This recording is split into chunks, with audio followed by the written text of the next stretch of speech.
Hello everyone and welcome back to the beginning of another Rocket League season here at Game Gym.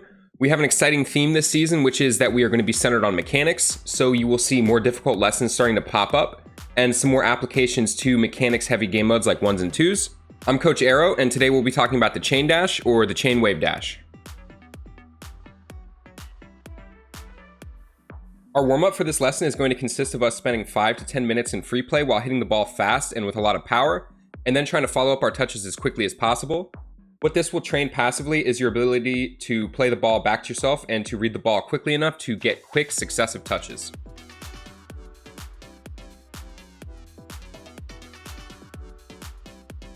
Before we jump into the Chain Wave Dash, we're going to quickly cover the normal Wave Dash since our new mechanic builds off of the normal variation while being slightly different.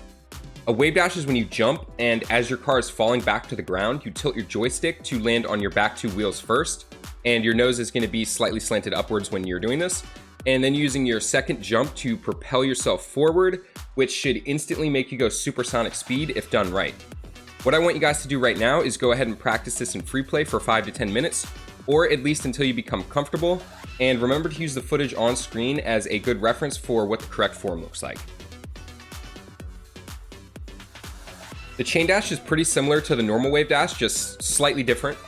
For our normal variant, we stated we wanted to land on our back two tires first.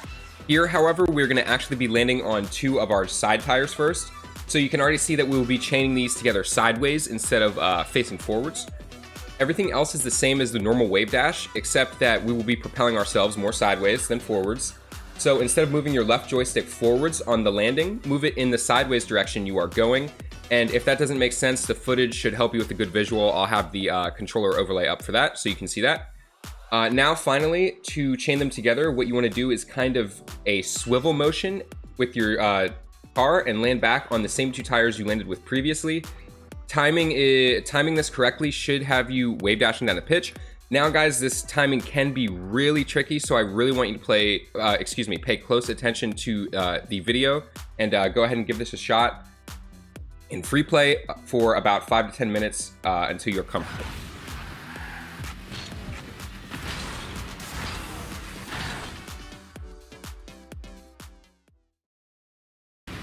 So we're going to see right here, I have a offensive play, and we're inside of ones because, like we said, a lot of these mechanics and stuff are going to be most useful in 1s and 2s this season pretty much for most topics. But yeah, you can see right here, the ball gets taken from me, and I immediately know that the opponent's probably going to push my net fast because obviously he sees me all the way up here. And with what we've talked about in all my previous videos, we got to get back quick. And this mechanic, the Chain Dash, is a way to get back quick. You can see here that, perfect setup. We do the sideways dash and we're back really quickly. Now, I do want to go over a con with you guys. When you're chain dashing like this, you're missing all of the boost pads. Like I had full boost here, so it really didn't matter. But you're missing all of the boost pads. So you really got to be careful about that. But if you want to get back quick and, you're trying to be a little bit cheeky, this is a really good mechanic to use. So, the situations where you really want to use it the most are like this, where you have to rotate back very quickly. Your opponent's pushing the ball fast, pushing your net, trying to start a counterattack.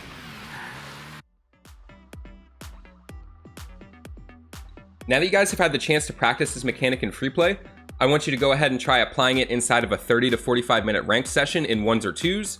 Or a mix of both. You can play both game modes and you can switch it up each game, whatever you want to do. Now, guys, this mechanic is a little bit devious to pull off, a little bit cheeky, so it can be a little bit on the risky side because if you miss time and input, you're going to spin out and you're going to look really, really silly to the rest of the lobby, rest of the players. So for this session, I just want you guys to try and attempt this recovery on a rotation back to your half 2 times per game. That's it. We don't want to do it too much and abuse it because then we're kind of on throwing territory because we're not that proficient with it yet. But we still want to get those 2 attempts in per game. All right, everyone, that's going to do it for this video. I want to thank everyone for making it to the end. Stay tuned for next week's lesson and don't forget to use code Aero at checkout.